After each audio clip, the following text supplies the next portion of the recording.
Je m'appelle René Bartoli, je suis directeur général du groupe EMC2, donc coopérative qui exerce ses activités de collecte de céréales, de collecte de bovins et d'approvisionnement sur le département de la Meuse, de la Haute-Marne, de la Meurthe-et-Moselle et de la Moselle.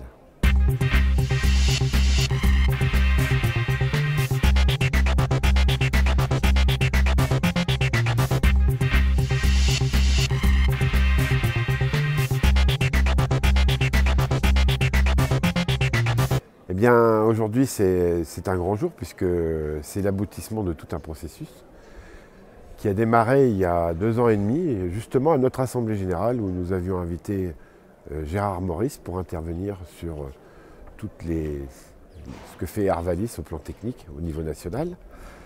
Et à l'époque, nous étions en train de finaliser le projet de construction d'une usine de biodiesel à Balécourt. Donc usine qui et qui transforme aujourd'hui 400 000 tonnes de graines de colza, qui produit donc de l'huile de colza pour le biodiesel, et puis qui produit également un coproduit qu'on appelle le tourteau de colza. Eh bien, nous nous sommes préoccupés, et c'est bien normal, de débouchés pour les tourteaux de colza. En effet, 240 000 tonnes de tourteaux de colza, c'est une quantité très importante. Et nous savions que la Lorraine et les régions périphériques étaient des producteurs de bovins.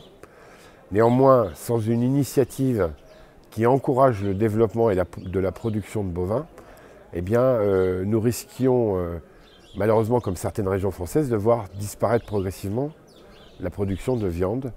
Et donc nous nous sommes évertués à trouver une solution pour faire la promotion de la production de viande, étant entendu que ayant sur place des coproduits issus de la transformation du colza, eh bien nous avions un avantage compétitif sur la région compte tenu de la faiblesse des coûts de transport si on pouvait utiliser ces colzas sur place, ces tourteaux de colza sur place.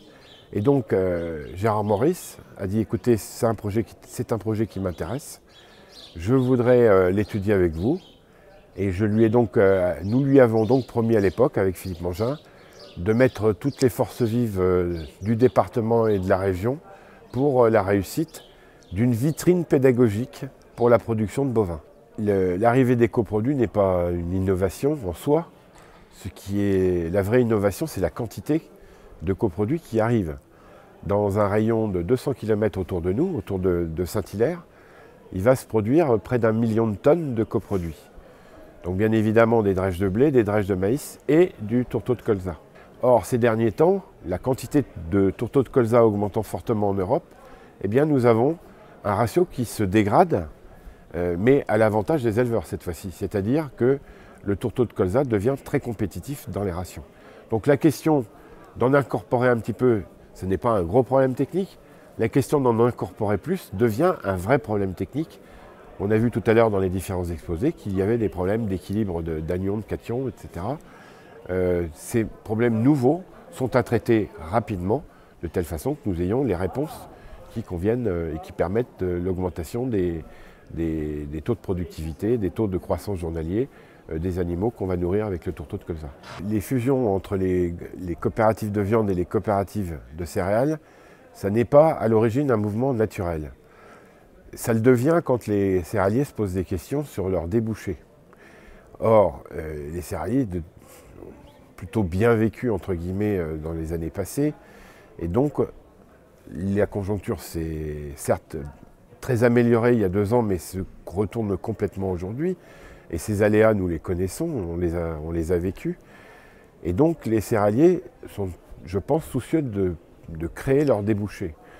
Or, sans un élevage qui tient la route, tant en Lorraine qu'en France, eh bien, on s'expose à des déconvenues, et notamment l'absence de clients.